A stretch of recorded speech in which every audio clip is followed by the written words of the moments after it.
Ops, wait. Naghahanap ka ba ng extra income? Ikaw ba ay isang student, stay-at-home mom or dad? O kaya naman full-time employed na naghahanap ng side hustle? Or even OFW na merong free time at gusto mong kumita using that free time? Then sakto, this video is for you.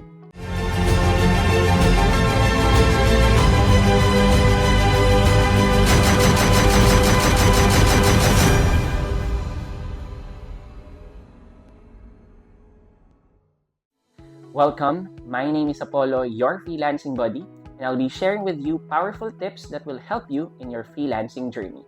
Kung nasaan ka mang journey ngayon, kung nagpaplano ka pa lang, or beginner na merong konting experience, or even experienced in your freelancing journey, then this is still applicable for you.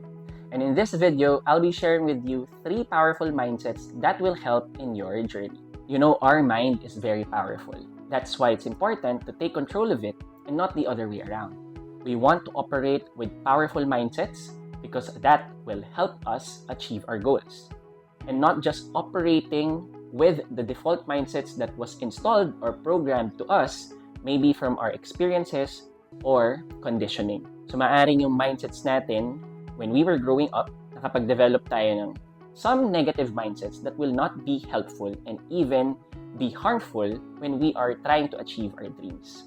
That's why it's important to really self-assess what are the mindsets that you currently have. Parang sa computer nga, di ba? Kapag naka-install ay powerful operating system, then mas madaling magagawa ng computer yung job niya as compared to having an outdated or even harmful operating system. So ganun din sa ating mind. And starting off with the first mindset, knowing that rejections are inevitable. Medyo malalim yung inevitable Pero ang ibig lang sabihin ng inevitable ay hindi may iwasan. Ibig sabihin, rejections are something that we cannot avoid, but something that we should embrace in our journey.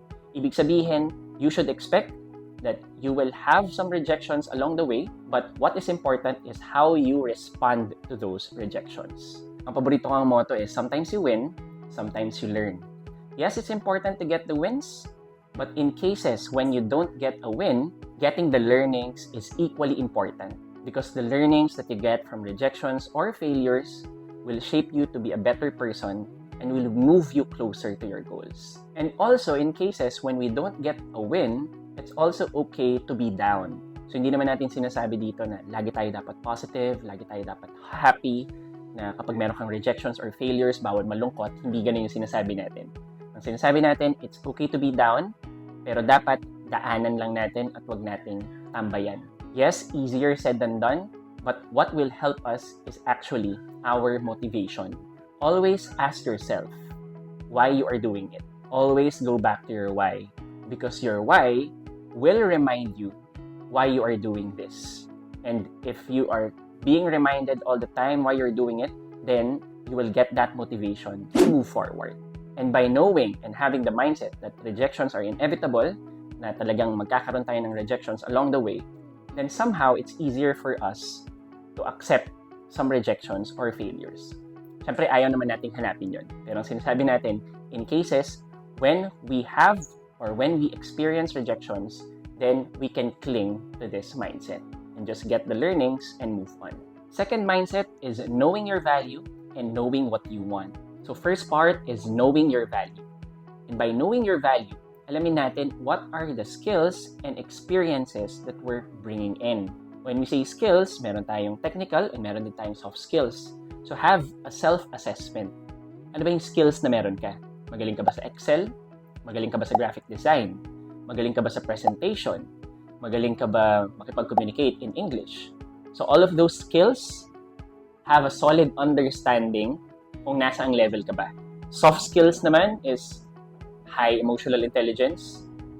You're very patient. It's easy for you to understand and communicate with another person. You have empathy. Soft skills din yung you come in time and all of those non-technical things. So, i-check mo rin ano ba yung mga soft skills na meron ka. Because the higher level of skills that you have, of course, you can demand or ask for a higher compensation. Another thing that I mentioned is experience. Nasaan ba yung level of experience mo now? Ikaw ba ay zero experience because you're just starting? or meron kang some sort of experience because you already did this job for 3 to 6 months, or you're already experienced wherein more than 1 year mo siyang ginagawa, so you have a clear understanding of how the job works. So again, combining the skills and experience will give you a better idea doon sa next naman na part, which is know what you want. Okay ka bang to accept lowball muna because you're zero experience and you just want to get your feet wet? And by knowing your experience and skills, you should match that with knowing what you want. What you want in terms of goals and also in terms of financial level or the compensation. So first, for the goals, ano ba yung goal natin if we are going to say yes with this client? Ang goal ba natin is just to get our feet wet because we're zero experience at gusto lang natin magkaroon ng experience and have a client and learn from the job? Or gusto ba natin to have some access in some trainings that the client may provide? So maybe may trainings siya sa graphic design, may trainings siya on online arbitrage, or may trainings siya for PPC, and you'll get access to that by collaborating with this client. Or ang goal mo talaga is to earn income from this client. So by being very clear in your goals, you will have better decision and better confidence when you speak with your potential client. And of course, as I mentioned a while ago, yung finances. Is $3 okay with you because you are just starting and you just want to get your feet wet? Or $5 or $10 yung target mo kasi yun yung level of income that will help you achieve the lifestyle that you want. So again, it's important to be clear in your goal and also the level of compensation that you're okay to accept. Kasi iba-iba naman tayo. Kasi kung side hustle mo ito, so more or less you have a safety net and you have a wiggle room in terms of the compensation that you can accept. So pwedeng mas mababa kasi you still have other compensation from your other career or job. Pero if this is your main career, then yung level of compensation that you may be okay to accept may be on the high side. Knowing your value and knowing what you want will help you better prepare for that next interview with the client that you're aspiring to collaborate with. Again, if you haven't done it, gawin natin yung self-assessment. Kasi sabi nga nila, hard work and preparation beats talent. What if you have both pa, di ba? Hindi panalo. Third mindset is expect that this will be a roller coaster ride. And for sure, marami sa inyo nakasakay na ng roller coaster sa mga theme park at alam natin sa roller coaster, merong ups and merong downs. Yung ups maybe represent being hired sa yung very first client or getting that rate that you want or getting that setup that you want na walang time tracker, na hindi graveyard shift. And if merong highs, you'll also get to experience some lows. When you say lows, pwedeng nag-cut sila ng manpower and napabilang ka doon sa mga na-cut. Pwedeng hindi mo nakuha yung rate na gusto mo or hindi mo nakuha yung setup na gusto mo. Pwedeng may time tracker or pwedeng graveyard shift. And in this roller coaster ride, meron naman tayong two choices. Either matakot ka or ma-excite or mag-enjoy ka. And by knowing and expecting that this will be a roller coaster ride, at least hindi na tayo magugulat when we are already experiencing the lows.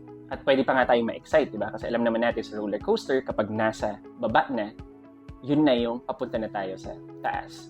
So if we're already experiencing the lows, then we get to anticipate na malapit na yung highs or yung wins that we are targeting. And remember, aligned also with what I discussed a while ago in terms of motivation, all of this will be worth it. Because if you're clear with your why, you're clear with your motivation, then the roller coaster ride will be exciting. I hope these 3 powerful mindsets helped you. I hope you took notes. Kung hindi naman, pwede nyo namang balikan sa video na ito yung mga mindsets that I discussed para ma-install natin yung proper operating system that we need for our minds to help us achieve our goals. And now that you're ready, I wish you good luck in your journey and comment nyo sa video na to the wins that you'll be getting by applying these mindsets. I wish you good luck and always stay safe. Thank you for watching this video. You may follow us in Facebook, Instagram, TikTok, and LinkedIn for more freelancing tips. For inquiries, you may also text or call the number on your screen. Again, my name is Apollo, your freelancing buddy, because here in Amaze Nation, we provide life-changing learning and extraordinary living.